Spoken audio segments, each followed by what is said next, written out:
London is the place for me. London, this lovely city. Well, you may find this hard to believe, but over the past decade, there are 150,000 more Britons decided to move out of London than moving in.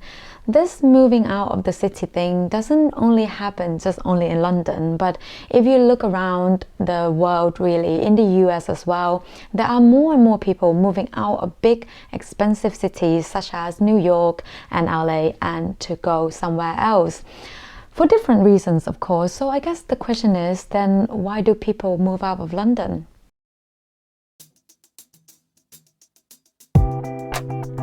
Before going any further though, I just wanted to emphasize that I do have absolutely nothing against London. If you've seen my previous video, you know that I have just bought a new house and that is also in London. So I have nothing against the city. I enjoy living here. However, this video, I think the purpose is just to summarize the reasons that people have told me why they're leaving the city. And I do find them quite interesting. So I do hope you find them interesting too. If you're new to this channel, however, my name is Poppy and I do make lifestyle video, also sharing my experiences of living in London and England. So if these are the topics of your interest, then please do subscribe to the channel.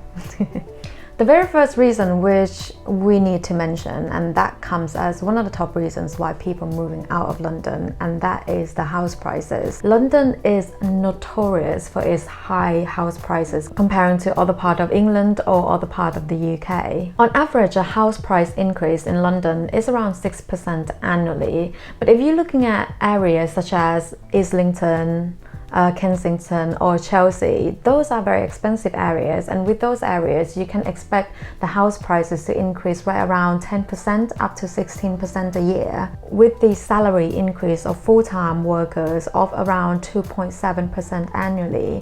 You can see why the picture is quite bleak for people to want to buy their very first home. And just to illustrate how expensive house prices are in London, the average house price in, say, Camden, which is NW1, is right around 500,000 for a condominium or a flat, and it can go up to about 2.5 million for a proper house. Okay, and if we look at another one, Fulham, for example, which is home of Chelsea, right? The price for a condominium or a flat is also around 600,000, and it can go up to 2.8 million for a semi-detached house. Ouch, that is expensive. I remember when I first told my mum of the price of the house that I was buying, she nearly fell off her chair. With the prices being so high though, some people then just decide to move out to commuter towns, which is not in London, but still not too far away from London. And the house prices are a bit cheaper there, but then they probably have to pay a bit more to commute into London. Relating to the previous point, with the house prices being so high, you just get so little for what you pay for. For the price of £500,000, let's say, you can get at most, you'll be lucky to get flat in Angel, but with that price, what you can get in Manchester would be, I don't know, like 5-bedroom house. And I think someone mentioned in one of my previous video before, I think he moved out of London to up north, and he said something quite interesting. He said, you know, up north, people still speaking the same language, breathing the same air, there are still like same shops. So given that you're able to secure a decent job with decent pay, you know, I think it would make sense to move out. As we're talking about house prices, it also probably doesn't come as a surprise to you that everything else in London is also expensive, much more expensive than other parts of the country.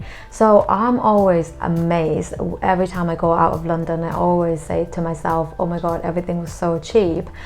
Parking fees is cheaper outside of London, and if you want to drive into central London, you need to pay congestion charge, which only applies to the city of London and nowhere else in the UK. Like many big cities, people move into London in their 20s because of the job opportunity that the city has to offer. However, when they're in their 30s and their 40s, that's when people start to have a family, and that's when their priorities start to change. There's no longer a need need for convenience to jump on a night tube when you're out, because you probably don't get to go out late at night when in your 30s or 40s when you have a young child waiting at home. There's also no need to have 50 restaurants right around the corner, because you probably don't really get to eat out that much, and rather people just care more about outdoor space, good schools, park, things that are important to family living lifestyle. But I think it would be a bit unfair to say that people who move out of London are just sick of the city lifestyle and just want to get rid of that kind of lifestyle completely, because you can still get similar lifestyle in other cities in the UK. Of course, London has got a lot more to offer in terms of pubs and restaurants comparing to other cities in the UK. I've never really counted it, obviously, but I think there are more pubs and restaurants in London than Birmingham. I'm pretty certain.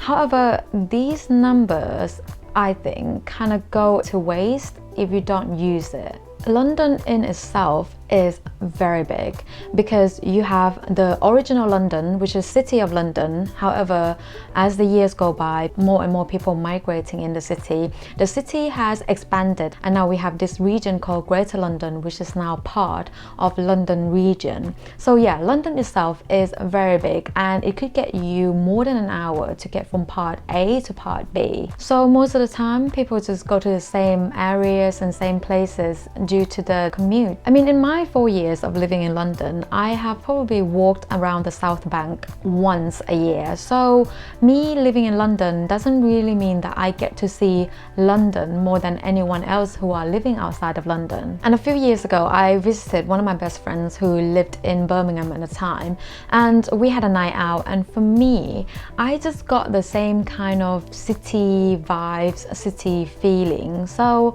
you don't really need to be living in London to get that kind of city living vibes. And for those who can't give up their London job, the fast speed train also offers a viable solution. It takes around an hour to get to London from Birmingham or Manchester via HS2. I'm struggling with the H. HS2, there you go. And you know what? I live in Zone 3 and it takes me around 40 minutes to get to central London. So 40 minutes, 1 hour. Obviously, the year 2020 happened, and what it did for sure is accelerate the rate of people migrating outside of London. At the moment, as we are in the lockdown and has been for the past year, it feels like we are just paying for the premium to be living in the city and not getting the most out of it. It also depends on how one interprets the situation, but it does make sense to assume that the work from home on certain days will continue after the pandemic. And if that is the case, then it does make sense for people to move out of London and still maintaining their job in London, because literally they can live anywhere and still maintain their job in the city. We started to look for a house right around August, which is a couple months into the lockdown, and what we found was that majority of them, if not all of them, was selling the houses because they were moving outside of London to be closer to family, or all of the reasons that I've mentioned. Personally, me and my husband, we do not have any family in the UK, so obviously for family reason there is less incentive for us to move outside of London.